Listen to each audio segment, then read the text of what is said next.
여러분 안녕하십니까, 박상규입니다. 대한민국이 우주 G7이 됐습니다. 자체 개발한 인공위성을 독자 개발한 발사체에 실어서 우주 궤도에 진입시킨 세계 7번째 나라가 됐다는 뜻입니다. 그 의미와 경제 효과, 미래 청사진을 집중 분석해드리겠습니다. 전세 사기 특별법 제정안이 여야 합의로 가결됐습니다. 정부가 전세 사기 피해자들에게 최우선 변제금만큼 10년간 무이자 대출을 해주는 방안이 핵심인데요. 전세 시장은 역대 최저치로 위축되고 있습니다. 먼저 고성국 시사평론가와 함께 얘기 나누겠습니다. 어서 오십시오. 안녕하십니까. 네. 민관 합동으로 만들어진 한국형 발사체 누리호의 3차 발사가 성공했다는 정부의 공식 발표가 나왔습니다. 교신도 속속 성공하고 있다고 방금 전에 발표됐는데요. 뉴스페이스, 즉 신우주 시대의 개막과 한국의 우주 G7 가입을 알리는 축포였습니다. 먼저 영상으로 만나보겠습니다. 8, 7, 6, 5, 4, 3, 2, 엔진 점화, 이륙, 누리호가 발사되었습니다.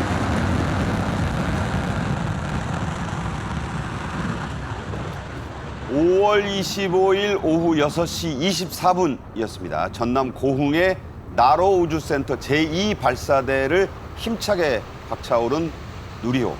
8개 탑재 위성들의 분리, 그리고 우주궤도의 진입, 남극기지와의 교신, 이후 통신과의 비행 정상. 속속 그 교신 성공 등 모든 절차가 지금까지 순조롭죠? 네, 그렇습니다. 저 장면은 자꾸 보고 싶네요. 네. 아주 기분 좋은 날입니다. 말씀하신 대로 발사에서부터 그 탑재한 위성이 차례차례 분리돼서 자기 궤도에 안착한 데까지, 그 다음에 안착한 그 인공위성들이 지상과 통신을 함으로써 이제 완전히 성공한 거거든요. 네. 그 단계에 이르기까지 뭐 퍼펙트하다, 완벽한 성공을 거뒀다, 그렇게 평가합니다. 네, 하나하나 좀 따져보도록 하겠습니다. 누리호는 목표 고도인 지상 550km 지점에 도달해서 2호 분리에 성공을 했고, 이후 20초 간격으로 8개의 탑재 위성을 차례차례 모두 분리해내면서 임무를 마쳤죠. 이때까지 걸린 시간이 약 18분 남짓한데 그래픽으로 좀 설명을 주시죠. 네. 이제 어제 저녁 6시 30분 좀 지나서 발사가 됐잖아요. 그리고 나서 이제 저 맨 마지막에 그 순차적으로 그 큐브 위성 7개가, 그러니까 제일 중요한 거는 메인 위성입니다. 네.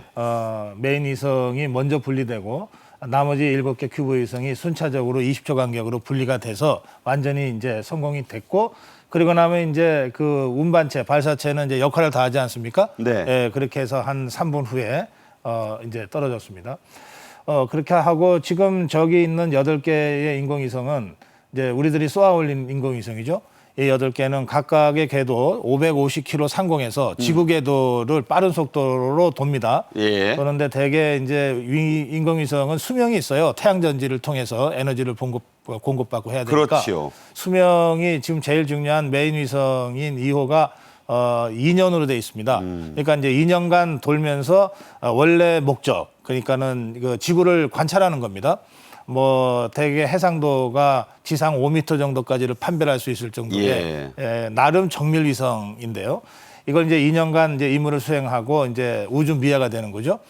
이제 그런 방식으로 하면 그 위성이 임무를 다 완성했을 무렵에 또 다른 이제 후속 위성을 쏘아 올려서 이제 그 역할을 대체해야 되거든요.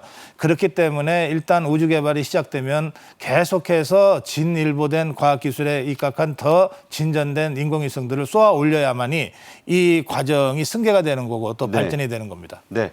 이 누리호가 지금 말씀해 주신 대로 18분이 넘는 정상 비행을 마치고 위성 8기, 큐브 위성이라고 하죠. 이것들을 차례로 분리해서 성공시키는 영상. 그리고 이제 그때마다 위치를 바꾸면서 사진을 찍어서 우리에게 보내왔는데 그때 뒷배경으로 찍힌 영상들이 아주 또 화제가 됐어요. 네, 지금 3단 내부에서 페어링 장면인데 이게 지금 직접 위성에서 보내온 그런 예, 영상들 그렇습니다. 아닙니까? 예, 저 페어링에서 실패 확률이 상당히 높거든요. 그런데 성공적으로 이제 페어링이 됐고, 그리고 저걸 이제 우리 지상에서는 사실 찍을 수가 없잖아요. 네. 그러니까 이제 위성 내에 저런 카메라를 미리 장착해서 위성에서 보는 발사체에서 보는 저 위성들이 멀어져가는 모습까지 찍어서 이렇게 우리한테 이제 그 컴퓨터로 수신이 된 겁니다. 예, 그런 점에서는 사실 다른 나라의 예전의 위성 발사 때는 저런 정도의 아주 리얼한 그런 그림까지는 미리 확보하기가 좀 어려웠어요. 예, 그런 점에서도 역시 그 위성 발사를 할 때는요. 네. 이제 지금 우리가 2023년 5월에 발사하는 것은 지금까지 전 세계의 모든 위성 발사의 그 지혜가 총합되는 것 아니겠습니까? 그리고 다른 나라가 내년쯤 발사하면 우리 기술까지를 또 전수받아서 하는 거거든요. 네. 그런 면에서 전 세계가 손잡고 공동으로 진일보하고 있는 그런 위성 우주 개발 시대를 우리가 직접 목격하고 있다. 그렇게도 생각할 수 있습니다. 어제 그 중소기업인 대회를 저희가 소개하면서 함성이란 말을 했잖아요. 네. 함께 성장한다. 아하. 그런 것도 지금 박사님 말씀을 들어보면 예, 그렇습니다. 우주 개발도 국내 민간의 합동, 또 세계 각국과의 합동, 네. 함성이 이루어지는 그런 부분인가 그렇습니다. 하는 생각도 특히 드네요. 그 냉전 시대에는 미국과 소련이 경쟁적으로 우주 개발을 하다가 서로가 이제 앞서거니 뒤서거니 하면서 달에 누가 먼저 착륙하나 그랬죠. 마치 시합하듯이 했잖아요. 그렇습니다. 그러니까 그것도 어떤 면에서는 결과적으로 보면 선의의 경쟁, 좋은 경쟁자가 있어서 그 성취가 빨랐다 이럴 수도 있거든요. 네. 지금은 뭐 그런 냉전 시대는 훌쩍 뛰어넘었습니다만 역시 우주 개발 시대에는 그런 면에서 모두 다 함께라고 하는 그런 방향성을 가지고 가는 것이 맞습니다. 네. 이 모든 과정을 지켜보던 윤석열 대통령도 누리호 3차 발사가 성공하자 축하의 메시지를 냈습니다. 직접 들어보겠습니다. 오늘 이 누리호 3차 발사 그 성공은 이거는 우리 산업과 과학기술계의 대단한 쾌거입니다. 지금 전 세계에 그 자체 제작 발사체와 자체 제작 위성으로 이 로켓을 발사하고 또 위성을 궤도에 올려놓을 수 있는 나라가 7개 나라밖에. 저 윤 대통령의 지금 저 발언, 그게 이제 풀어서 말한 우주 G7이 이제 대한민국이 됐다. 네. 이런 그 선언이거든요. 예. 어떤 의미를 담았다고 볼 수 있습니까? 우선 대통령도 굉장히 상기한 것 같아요. 표정이. 그리고 뒤에 있던 사람들은 그 대통령실 직원들이었을 텐데요. 그 뭐 정말 웃음이 저절로 나는 그런 표정들 아닙니까? 네. 어제 대통령실이 그저께부터죠. 하루 연기됐으니까. 그저께부터 정말 초긴장 상태로 성공을 기원했고 네. 마침내 쾌거를 이루었다. 이런 분위기가 그대로 느껴집니다. 그런데 이제 윤석열 대통령이 얘기한 G7이요. 우주 G7은 사실은 이렇습니다. G7은 선진 7개국이니까 그렇죠. 뭐 미국, 프랑스, 일본 이렇게 쭉 가잖아요. 그런데 이 G7 국가 중에도 독자적으로 위성을 만들고 그것을 독자적으로 개발한 발사체에 실어서 우주 궤도에 안착시키는 데 성공한 네. 그러니까 진짜로 성공한 이런 나라는 세 나라밖에 없어요. 아, 새 나라다. 그게 미국과 일본과 프랑스입니다. 그리고 근데 다른 세 나라는 G7 국가가 아닌데 그렇죠. 군사 강국으로서 군사 위성 개발을 하면서 거기까지 간 나라들입니다. 러시아, 중국, 그리고 인도겠네요. 인도입니다. 네, 그렇습니다. 그러니까 경제적으로 G7 국가이면서 실제로 우주 시대의 G7 국가는 세 나라밖에 없는 거예요. 여기에 이제 우리가 마침내 성공을 했으니까 독자적인 우주 개발로는 이제 7번째 국가라서 G7이라고 하지만 네. 그거는 조금 내용은 군사적인 그 용도에 의해서 거기까지 간 나라와 정말 경제력을 뒷받침한 나라는 조금 다를 수도 있다. 어떤 면에서는 실질적으로는 G4다 우리가. 그러니까 그런 4강에 말씀도 들었다. 그렇습니다. 우주 4강에 대한민국이 들었다. 이렇게도 또 그렇습니다. 박사님 해석을 유추해서 생각해 볼 수 있겠습니다. 네. 독자 기술로 말씀하신 대로 이 로켓을 개발한 뒤에 연속해서 발사에 성공한 의미가 또 있는데요. 이것은 미국, 러시아, 중국도 달성 못한 진기록이다. 이건 어떤 의미가 있습니까? 이게 이제 우주로 발사체를 쏴서 그것도 몇백 킬로에 올라가서 궤도에 안착시켜야 되기 때문에 또 우주선 자체가 그러니까 발사체 자체가 뭐 수만 개, 수십만 개의 부품으로 네. 조립되는 거 아닙니까? 그렇죠. 인공위성도 그렇고요. 그러니까 그중에 작은 나사 하나가 잘못돼도 발사가 연기됩니다. 그리고 약간의 뭐 0.1도 각도만 틀어져도 올라가다가 터지고 그러거든요. 그렇죠. 그래서 사실은 성공 확률이 그렇게 높지 않은 것이 이게 인공위성 발사인데요. 그러니까 연기를 계속 하잖아요. 우리도 사실 24일을 하려다가 하루 늦췄잖아요. 그렇습니다. 미국은 이제 발사를 위해서 수만 명이 모였다가도 연기한다고 그러고서 다시 돌아가는 일들이 많거든요. 그리고 그 수만 명이 이 관정이 운지판 속에서 올라가다가 터져서 그렇게 해서 정말 유명한 팝송으로도 나온 파이널 카운트다운 아니겠습니까? 그렇습니다. 이런 네. 경우들도 비일비재한 겁니다. 그런 면에서 이제 미국도 뭐 중국도 러시아도 달성하지 못한 연속 발사 성공 이것을 이제 우리가 해냈다는 건데요. 이건 이제 기술도 기술이지만 또 운도 따랐던 것 같고요. 네. 더 무엇보다도 사실은 점검 또 점검 그리고 마지막까지 긴장을 늦추지 않을 때 작은 실수도 미연에 방지할 수 있는 것 아닙니까? 하루 늦춘 것도 작은 실수를 미리 잡아내서 3시간 전에 이건 하루 늦춰야 되겠다고 해서 했던 것이거든요. 네네. 그러니까 그런 의미에서 이제 우리 과학자들이 완벽을 추구하는 우리 과학자들, 기술자들의 어떤 정말 땀과 눈물의 결실이 연속 성공으로 나타났다. 네. 그렇게 저는 말씀드리고 싶습니다. 사자성어로 천려일실이라는 말이 있는데 그야말로 999가지를 챙겼어도 하나를 실수하지 않기 위해 고심한 그렇습니다. 그런 우리 과학자들의 노력이 있었다는 말씀과 함께요. 사실 이 누리호가 실전 발사에 성공하기까지는 무려 13년 2개월이라는 긴 시간이 소요됐습니다. 이런 것들을 모르시는 분들이 좀 있는 것 같아요. 네, 처음에는 이제 우리가 우리 발사체에 우리 인공위성을 싣지를 못했어요. 예, 그래서 러시아의 도움을 받았죠. 그렇죠. 그런데 러시아도 그때 뭐 한 번 실패하고 뭐 두 번째 성공하고 막 이런 우여곡절을 거쳤는데 그리고 난 다음에는 이 러시아가 좀 나라 자체가 느슨한 것 같아요. 네. 우리한테 그 실물 엔진을 그냥 남겨두고 갔어요. 네. 그러니까 이게 이제 우리 입장에서는 정말 보고와 같은 그 연구 과제가 됐던 거죠. 이런 것도 있고 역시 뭐니 해도 우주 발사에 가장 앞서 있는 나라는 미국 아니겠습니까? 그렇습니다. 근데 미국은 전략적으로 어떤 나라에도 자신의 우주 개발을 전수하지는 않습니다. 그 절대 안 주죠. 그러니까 혈맹 국가인 우리에게도 그걸 주지 않았거든요. 그래서 정말 훔쳐보기 하듯이 뭐 이렇게 머리 너머로 뭘 잠깐 이렇게 보듯이 하는 식으로 가져갈 수밖에 없었고 네. 이른바 뭐 시샘말로 맨 땅에 헤딩한다는 말이 있잖아요. 그러니까 그렇게 우리가 시작한 겁니다. 네. 예, 그렇게 해서 연속 성공 발사, 미국도 하지 못한 연속 이 발사 성공에까지 이르렀으니까 그동안에 우리 연구진들과 기술진들이 그 노력은 이 13년에 걸친 그 고초와 노고는 정말 책을 몇 권을 써도 모자랄 정도일 겁니다. 앞으로 그런 이야기들이 좀 알려질 필요가 있겠어요. 네, 충분히 좀 전달이 돼야 네. 될 거라는 생각이 듭니다. 누리호를 또 일각에서는요 우주 화물선이라고 부릅니다.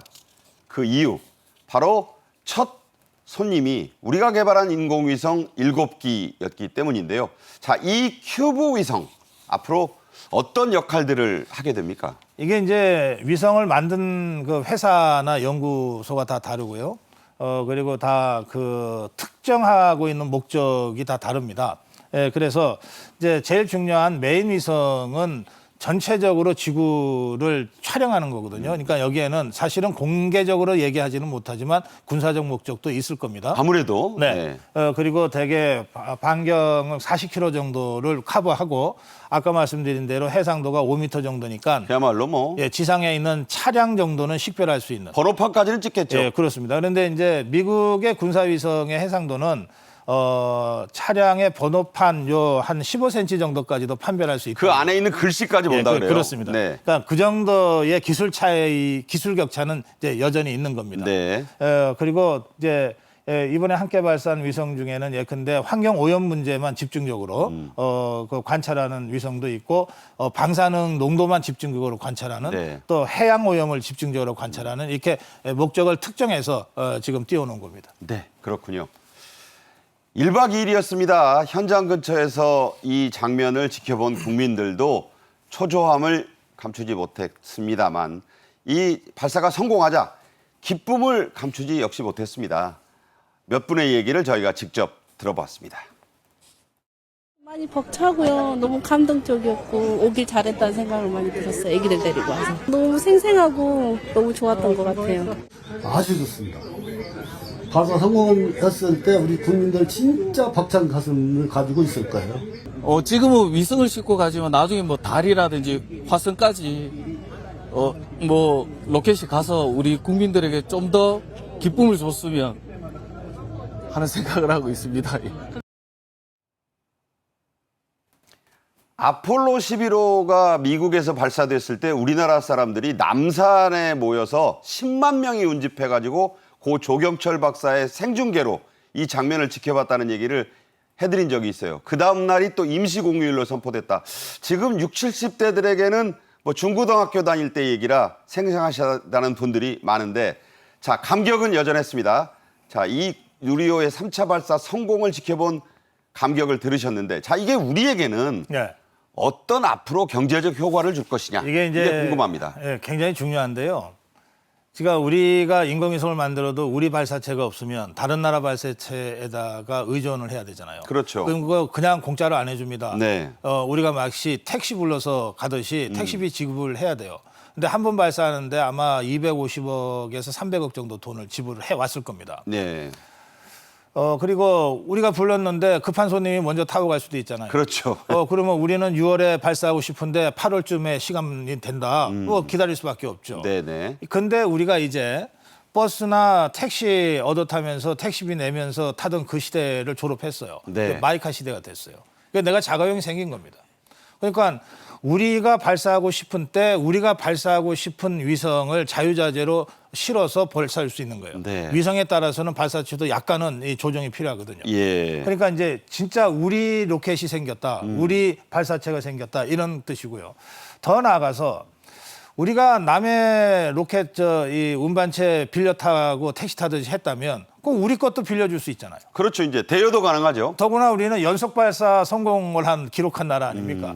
그게 다른 나라가 의뢰를 할 때도 이게 실패할 수도 성공할 수도 있는 그 운반체가 있고 뭐 하면은 성공한다는 운반체가 있으면 보증된. 당연합니다. 네. 그리고 그만큼 비용도 많이 받을 수 있어요. 네. 그러니까 이게 이제 민간 우주 시대의 열림이라고 하는 걸로 나타나는 겁니다. 이제 이 과정에 지금까지는 이제 연구개발 단계였으니까 주로 우리 정부 기구가 했어요. 네네. 항우연이 하고 했는데 이미 이번 발사에도 하나 에어로스페이스라든지 여러 중소기업들 300여 개 기업 그렇죠. 들이 어떤 형태로든 참여했거든요. 했죠. 근데 이제 이 민간 우주 시대가 활짝 개막되면 이제 민간이 주도하고 정부가 지원하는 방식으로 바뀝니다.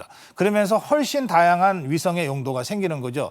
스페이스X 같이 정말 우주 관광시키겠다고 하면서 돈 버는 시대가 이미 열리지 않았습니까? 그렇죠. 미국에서는. 네. 그러니까 그 시대를 쫓아가는 것은 그렇게 시간이 많이 걸리지 않습니다. 네.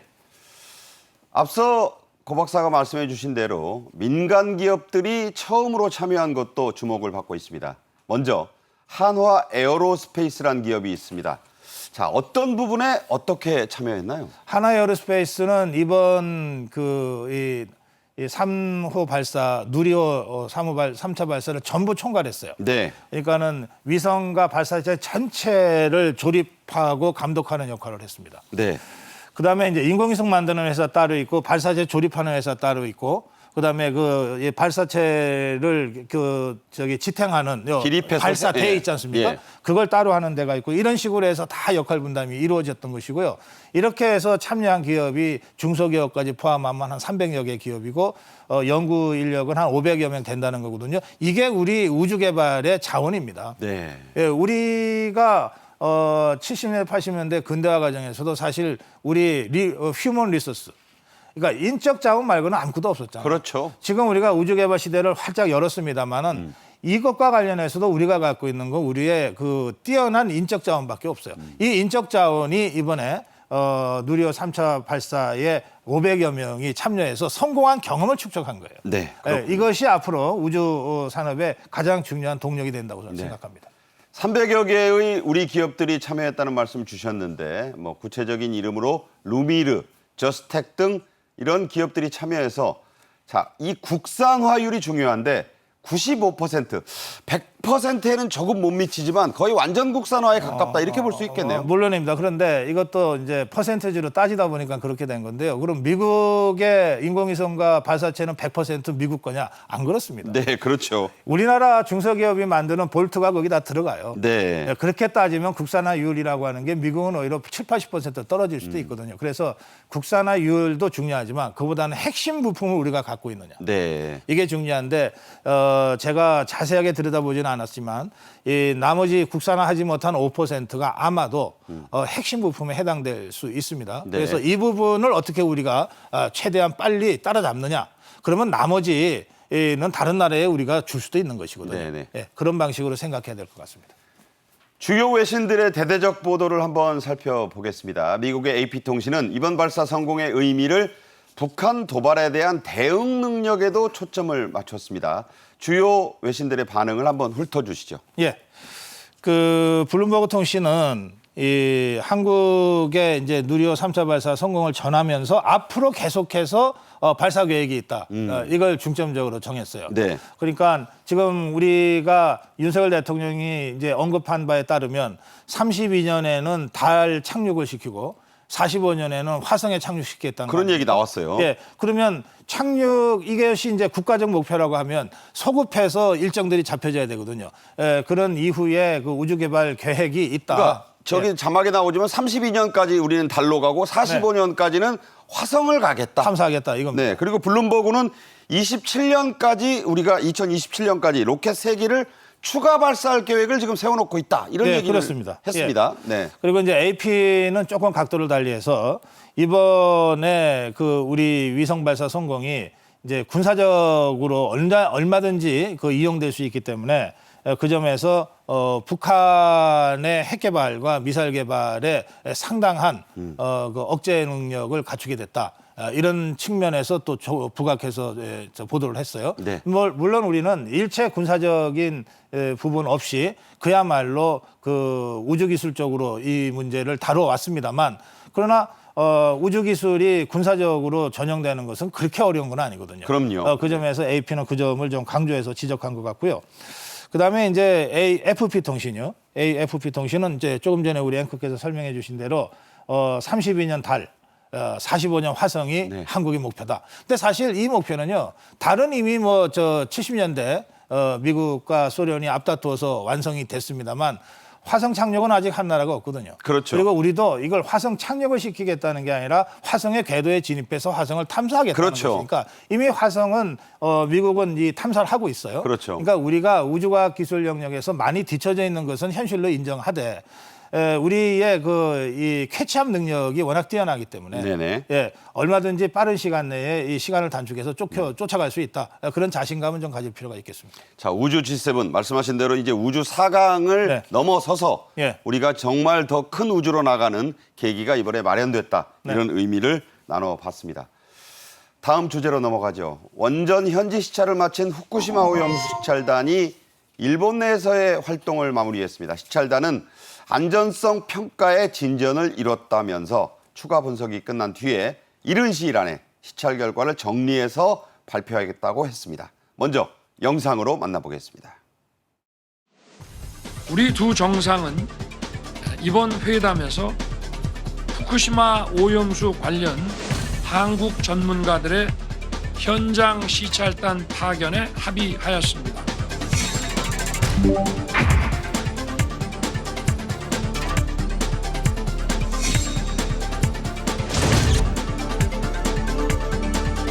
日本の総理として自国民および韓国国民の健康や海洋環境に悪影響を与えるような形での放出を認めることはないことを申し上げたいと思います。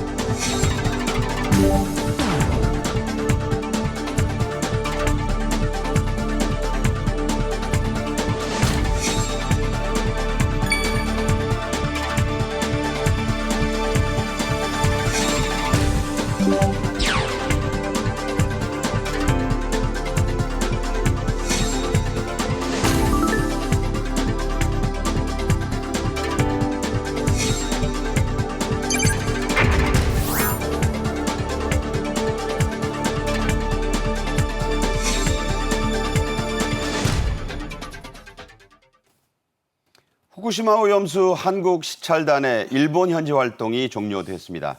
시찰 단장이 한 얘기를 좀 간추려서 들려드리겠습니다. 저희들이 관련된 설비들은 다 봤다 이렇게 말씀드릴 수 있고요. 추가적인 자료 요청을 했습니다. 일본 도쿄전력에서는 성실하게 저희들 그 안내를 해줬고요.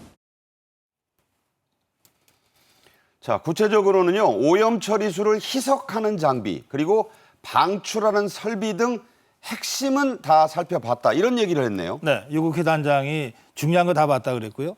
일본이 성실하게 안내해줬다고 했습니다. 그렇죠. 예, 그렇다면 지금 말씀하신 대로 오염수 처리하는 장비, 이 ALPS 이 부분 봤다는 거거든요. 그 다음에 방출 설비 할 때 들어가는 그 탱크 마지막 네. 이거 뭐 K4라고 하는 이것까지 다 들여다 봤다는 거거든요. 예. 그러면 다 보고 나서 다음에 자료를 추가로 요청했다는 건 뭐냐면 눈으로 봐서야 이게 방사성이 어느 정도 깨끗하게 걸러졌는지 이걸 볼 수 없잖아요. 그러니까 결국 그건 자료를 통해서 우리가 확인할 수밖에 없거든요. 네네. 그 자료 제출을 했다는 것이고요. 성실하게 안내했으니까 자료도 성실하게 제출할 거라고 생각합니다. 그러면 그 자료에 대한 마지막 크로스 체킹 분석이 있고 나서야 네. 시찰단의 공식 입장이 나올 수밖에 없어요. 그렇죠. 그러니까 이제 다들 우리가 궁금하기도 하고 그래서 시찰단 돌아오는 사람한테 어땠냐? 문제 없었냐? 혹시 문제는 있었냐? 뭐 이런 건 물을 수밖에 없지만 그러나 시찰단 입장에서는 이 그 예민한 문제에 대해서 공식적으로 입장 표명하려면 최소한 추가 자료가 와서 충분히 자체 내에서 분석 검토한 결과 공식 입장을 낼 수밖에 없는 처지 아니냐? 그렇게 제가 생각합니다. 네. 여기서 중요한 국제 원자력 기구 IAEA 얘기를 좀 해야겠습니다. 후쿠시마 오염 처리수가 방류돼도 되는지 그 안전성을 IAEA가 검증하고 있는데 우선 중간 보고서에서는 문제가 없다는 그런 입장을 밝혔네요. 예, 그동안 5번의 중간 보고가 있었고요. 그 5번의 중간 보고까지는 문제 없는 것으로 됐는데 이제 최종 보고서가 6월에 발표될 것 같습니다. 네. 예, 그렇게 되면 이제 그 최종 보고서에서 IAEA가 방류수 그 오염수가 제대로 처리가 돼서 방류해도 괜찮다라고 네. 하는 공식 발표가 나면 그러면 이제 일본 정부는 IAEA의 그 마지막 최종 보고서에 의거해서 네네. 이제 방류를 하게 될 겁니다. 그런데 이제 한 가지 이제 중요한 것은 그렇게 방류가 시작이 돼도 IAEA는 이후에 확정 검증 프로그램은 계속 돌리겠다고 했어요. 그러니까요. 그것도 1년, 2년으로 특정한 게 아니라 다년간 보겠다고 했습니다. 그리고 그 다년간 계속해서 방류 이후에도 점검을 하면서 네. 여기에 한국도 포함되는 이런 이 검증 작업은 계속 하겠다고 했거든요. 그만큼 이제 IAEA도 일본과 가장 가까운 한국과 한국 국민들의 이 오염수 방류에 대한 우려와 걱정을 잘 알고 있는 거예요. 네네. 예, 그래서 그렇게 특별히 그런 IAEA 공식 입장에 한국 관련 입장이 들어갔다고 말씀드릴 수 있습니다. 네. 하지만 우리 정치권 일각에서는요, 과학적 검증을 믿지 않고 상대방을 여야가 서로 프레임에 가두는 데만 급급하다는 지적도 있습니다. 이런 지적에 대해서 대통령실은 후쿠시마 시찰단의 조사 결과가 국민들에게 잘 설명이 될 수 있도록 면밀하게 계속해서 살피겠다는 입장입니다. 자, 어떻게 설득을 해나가야 한다고 보십니까? 저는 시찰단의 공식 입장이 매우 중요하다고 생각하는데요. 네. 시찰단이 어떠한 그 정치적 편향도 없이 그냥 본대로 그리고 분석한 대로 사실관계 그대로를 설명하는 것이 제일 중요하다고 생각합니다. 불필요하게 정책 고려할 필요 없어요. 네. 그냥 자기들 전문가로서 과학자로서 보고 느낀 대로 발표해 주면 됩니다. 이것이 대한민국 국민을 설득하는 데 제일 효과적이다 생각합니다. 대한민국 국민이요. 뭐 전문가라 그러면서 뭐 약간 비틀어서 약간 돌려서 이렇게 얘기하는 거 그거 하루 안에 다 찾아내거든요. 그러니까요. 팩폭에 관한 한 대한민국 국민 따라올 나라가 없습니다. 네. 그래서 정확하게 사실대로 설명하는 게 제일 좋다는 것이고요. 정부나 또는 정치권도 이걸 과학으로 접근해야지 정치로 접근해서는 안 된다. 그 점을 제가 정말 강조해서 드리고 싶어요. 네. 그동안 여러 차례 이른바 괴담이라고 하는 게 있었는데 네네. 이 괴담은 전부 다 과학이 아니라 정치로 접근하는 바람에 생긴 괴담이에요. 네. 근데 우리 국민은 그런 정략적 접근이 아니라 사실과 과학과 팩트를 가지고 판단하고 싶다는 거거든요. 네. 그 점에 우리 시찰단이나 정부나 정치권이 좀 국민의 여망에 따라서 움직여줬으면 좋겠습니다. 네. 제가 여기서 생각나는 얘기는 각자의 의견은 여럿이 있을 수 있지만 네. 진실은 하나밖에 없으니까 그렇습니다. 그 팩트는 진실과 팩트로서 네. 국민들을 설득하는 게 가장 좋지 않을까 하는 생각을 그렇습니다. 해봤습니다. 고성국 박사와의 말씀은 오늘 여기까지 듣겠습니다. 고맙습니다. 감사합니다. 인천 미추홀구에서 전세 사기 피해자가 또 안타까운 극단적 선택을 했습니다. 전세 사기를 한 임대인들도 속속 구속이 되고 있는데요. 그러던 중에 여야가 합의한 전세 사기 특별법이 국회 본회의를 통과했습니다. 주제 영상으로 만나보겠습니다.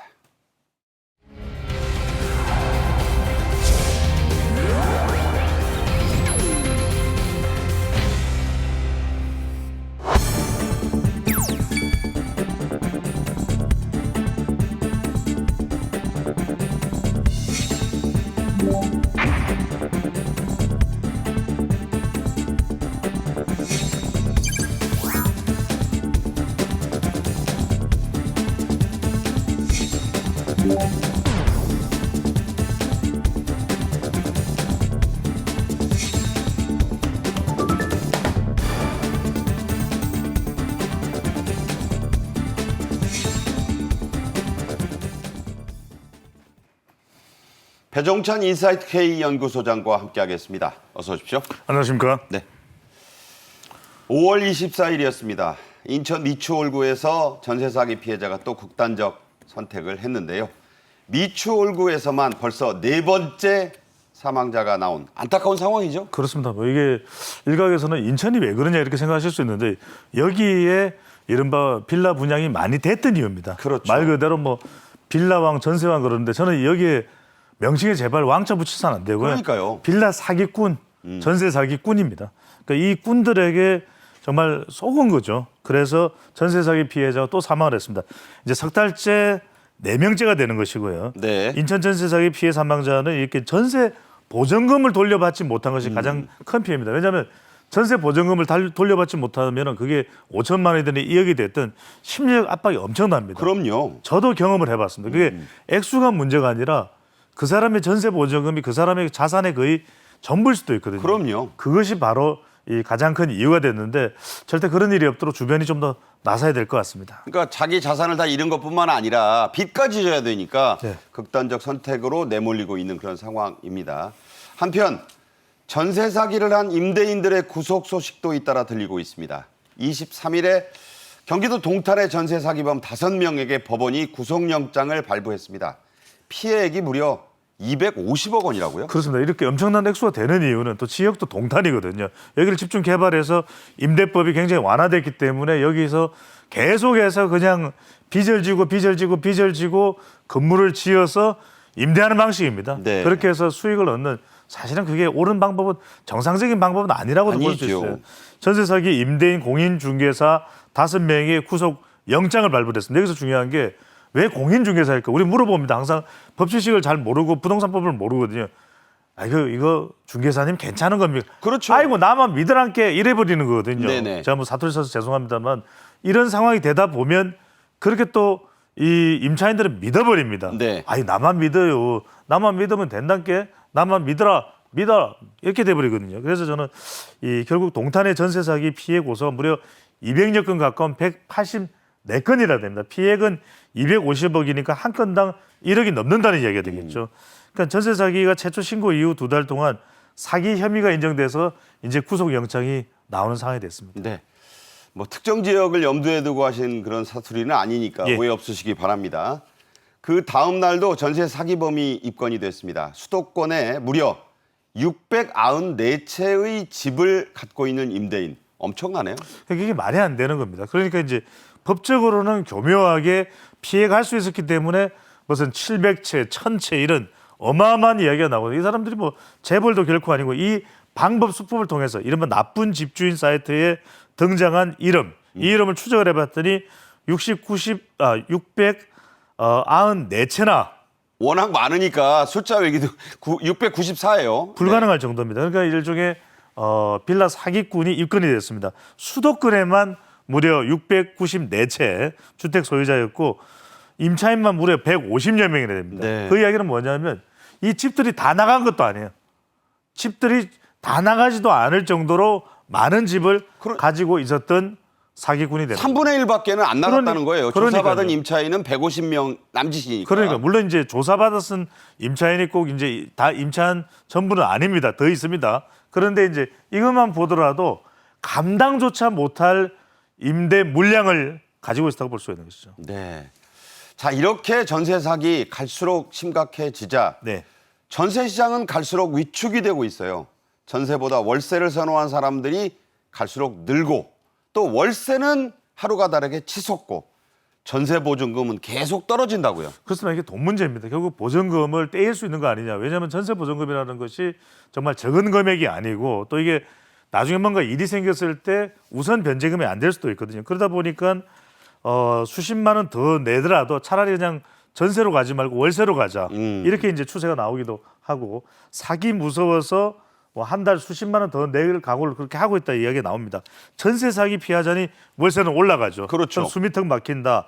알바해서라도 집 월세 내기에 급급하다. 이런 이야기가 그래서 나오는 겁니다. 그러니까 월세가 많으면 사실 좋을 게 없는데 예. 전세 보증금이 불안하니까 알바한 돈으로라도 월세를 가겠다. 비싼 월세를. 여러분들이 이거 잘 아셔야 됩니다. 전세를 우리가 대한민국이 선호하는 이유는 그래도 그 돈은 남는 거지 않습니까? 근데 월세는 내면은 이 돈은 사라지는 거예요. 그렇죠. 그래서 다 전세 보증금을 디딤돌로 해서 나중에 부동산을 사게 되는 매수하게 되는 그런 과정으로 하는데 전세 보증금이 그러다 보니까 많이 불안해하니까 계약을 낮추는 사태가 발생을 하고 있습니다. 전세 사기 무서워. 그래서 서울 빌라 전세 계약의 절반 이상이 이제 하락 거래다. 그러니까 낮춰서 거래한다는 그렇죠. 거죠. 전세 보증금을 더 낮춰주니까 이제는 어떤 식이냐면은 5천만 원에 월세 30만 원이 아니라 2천만 원에 월세 40만 원 어때? 이렇게 변경이 되고 있는 상황입니다. 안타까운 상황이 계속되고 있습니다. 그 결과 빌라, 뭐 연립주택이라고도 하죠. 또 단독주택의 전세 거래량은 역대 가장 낮은 수준이다. 어떻게 된 겁니까? 이거 여러분들 부동산 시장을 잘 아셔야 되는데 지금 나오는 우리 이 차트를 한번 보시죠. 서울 빌라 단독 매매, 이 단독 주택의 이 전 매매도 있고 전세 거래량입니다. 자, 주황색으로 표시된 부분이 전세인데 이 부분도 비율이 줄어들었죠. 2022년에서 2023년 매매 거래도 보면은 2022년보다는 2023년에 더 떨어졌습니다. 네. 이게 왜 그럴까 궁금하시죠? 왜냐하면 예. 부동산이 전반적으로 어디 쪽에 치우쳐져 있다고 보시면 됩니까? 아파트입니다. 그렇죠. 그러니까 빌라 쪽은 매매도 잘 안 되고 그러니까 전세 계약도 잘 안 되는 상태. 그러니까 더 어려워지는 겁니다. 그러네요. 그러다 보니까 기존에 임차를 하고 있던 사람들은 더 갈아타기가 어려워진 것이고 그렇죠. 여기에다가 사기까지 당한 사람들은 보증금까지도 받을 수 없는 상태. 말 그대로 역대 최저의 이 주택, 단독주택, 빌라 이 거래량인데 서울 전세 거래량을 보더라도 빌라는 역대 최저고 제가 다시 말씀드렸죠. 전부 아파트 이러고 있는 상황입니다. 아파트는 최고가 돼서 이 전세 사기에 이런 거래량까지도 영향을 주고 있는 상태입니다. 그 아파트로 몰리는 것도 영향이 있고 이 빌라나 이 단독주택 갖고 있는 임대인들도 전전긍긍. 거기로 가는 분들도 딱한 입장. 자, 이게 참 큰일이에요. 악순환이 되고 있습니다. 네. 그래서 오히려 지금 전세나 월세 쪽으로 가려고 하는 사람들도 차라리 그럼 조금 더 안전한 아파트 해지 생각하니까 빌라나 단독은 더 어려워지는 거죠. 네. 그래서 5월 20일 오후에 드디어 여야가 전세사기 특별법을 합의로 처리했습니다. 참 합의 처리한 게 오랜만인데 여야 원내대표들이 각각 한 말을 한번 살펴보겠습니다. 먼저 여당 입장과 야당 입장이 나왔는데 여기 그렇습니다. 설명해 주시죠. 예. 여당에서는 윤재원 원내대표가 여야 합의통에 처리된 것에 의미를 두자 최선을 다해 실현 방안을 모색해서 나온 결과물이다 이렇게 평가를 했고요. 또 박강원 원내대표는 더불어민주당입니다. 추가로 드러나는 문제 민주당이 책임지고 보완입법 나설 때 이렇게 적극적인 이유는 그만큼 지금 여론이 안 좋다는 겁니다. 그러다 수도권 보니까 민심이 최악이죠. 최악입니다. 배진교 정의당 원내대표는 여야 보완입법 약속에 그치지 않는 게 분명한 계획을 제시해야 된다는 이야기 나오고 있습니다. 자, 그렇게 우여곡절 끝에 여야가 합의한 전세사기 특별법의 주요한 내용을 지금부터 살펴드리겠습니다. 자, 어떤 게 핵심인가요? 예, 일단은 피해 입은 사람을 대상으로 하는 건 우리가 뻔히 예상할 수 있는 것인데 중요한 건 이 상한선 금액입니다. 여기 5억 원까지라는 걸 잘 주목을 해주실 필요가 있고요.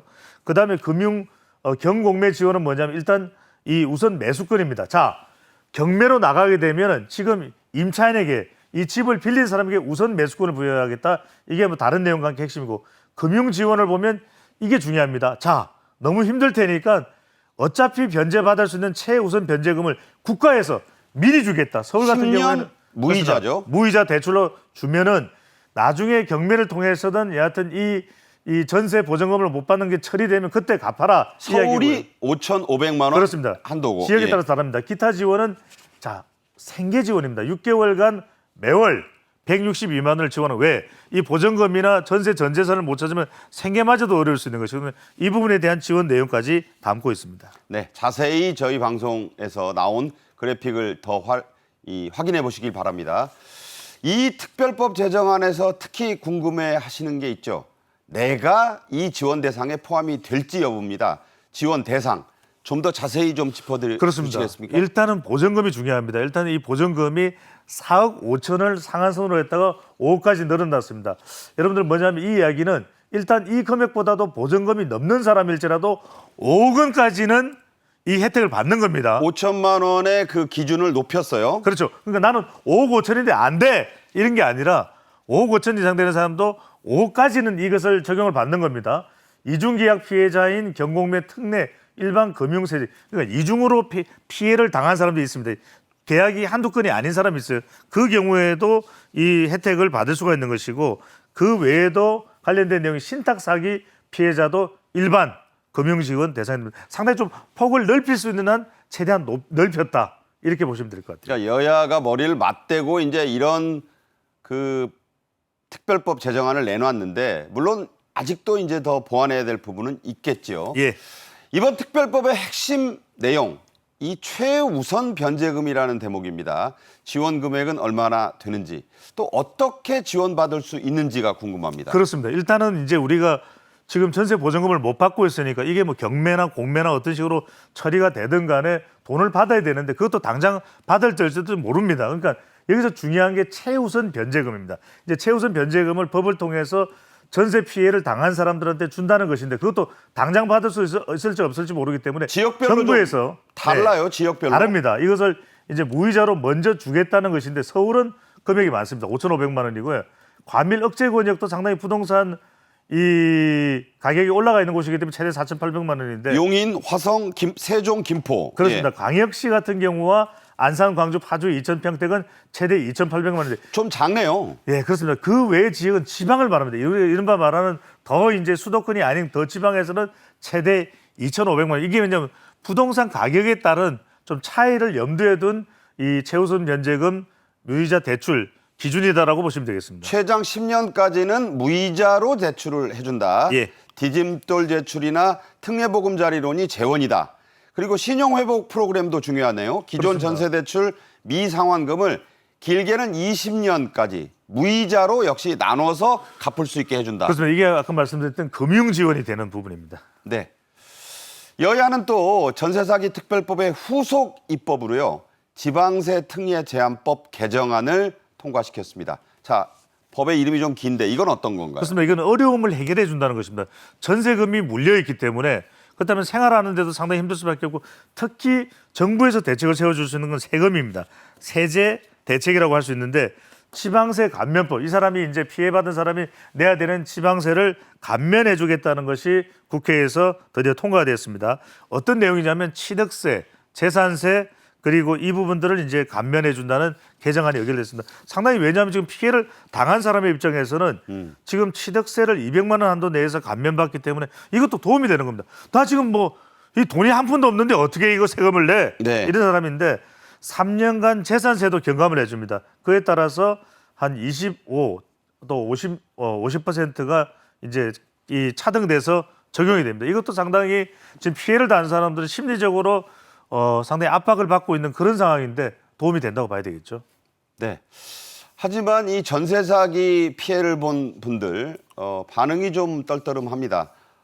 국회에서 시위도 해서 반발도 하고 했는데 일부는 아주 극렬히 반발을 한다. 네. 자, 이게 왜 그러는 건가요? 왜냐하면 일단은 이게 정부 재원이 투입되니까 주변 여론입니다. 아니 계약 잘하지 왜 계약을 못 해놓고 지금 와서 이 지원을 받아. 그러니까 혈세가 지원된다고 생각을 해서 주변 사람들은 아이 저 사람들 계약도 잘못해놓고 정부 지원을 받아. 모든 걸 나라 돈으로 해결하려고 그렇습니다. 하느냐. 이른바 두 번 우는 피해자들이라 이런 이야기 나오는데 개인 간 계약 문제라는 것이 이제 기본적인 정부의 입장인데 그럴 수밖에 없는 것이 부동산 거래는 일단 임대인과 임차인의 개인 거래가 맞습니다. 근데 그 부분을 법적인 차원에서 강조하다 보니까 정부 지원은 세금 지원 아니냐 이런 오해도 있고요. 또 피해자들의 경우에는 특별법이 제정돼도 크게 달라지는 것은 없다. 왜 그러냐면은 지금 이 건축주나 뭐 공인중개사들도 사실 살짝 책임은 있겠죠. 왜 이런 집의 성격이 그런 성격이다. 공인중개사분들한테 물어봅니다. 이거 괜찮아요? 저 안심해도 돼요? 그러면